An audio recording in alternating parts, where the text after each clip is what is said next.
การพาร์ทสองนะครับ ตอนแรก2 โค้งนะครับแล้วที่แล้วเราถึงข้อ3ใช่ไหมครับ พี่ออกไปก่อน เหมือนเดิมนะพี่ตัวจับเหมือนเดิมนะ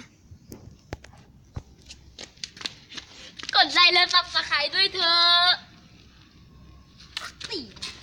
โอเคเอาเลย ครับเป็นการโค้งที่ถูกต้องครับมาต่อจากคราวที่แล้วนะครับเอาเรา ต่อจากพาร์ทที่แล้วเลยไม่ต้องเริ่มใหม่พี่เป็นการ การเข้าโค้งนะครับ อันนี้ผมไม่มีท่าอะไรแล้วนะครับไม่ได้ใช้ท่านี้นะครับศอกที่ถูกต้องก็คือควร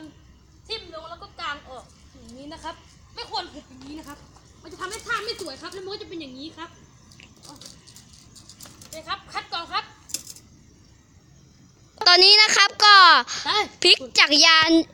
เสร็จแล้วครับ ใช้เวลาแป๊บเดียวมากเลยไม่รู้จะตัดไปทำไม แต่ก็ตัดครับ จะได้เพื่อความเร็วครับ ต่อมานะครับพอเข้าโค้งเสร็จแล้วออกจากโค้งทำไง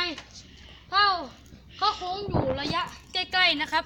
ก็ออกจากโค้งปุ๊บให้พลิกตัวไปฝั่งนู้นทันทีนะครับอย่างเช่นโค้งตัว S นะครับมือไปทึบอย่างนี้ใช่ไหมครับจะแนะนำนะครับสมมตินี่คือตัว S ใช่ไหมครับแล้วก็ตัดโค้งครับแต่อย่างนี้เลยครับไม่ต้องพลิกตัวอะไรมากนะครับพอออกจากโค้งแล้วนะครับก็เข้าเกียร์ตามสมควรนะครับ แล้วก็หมอบ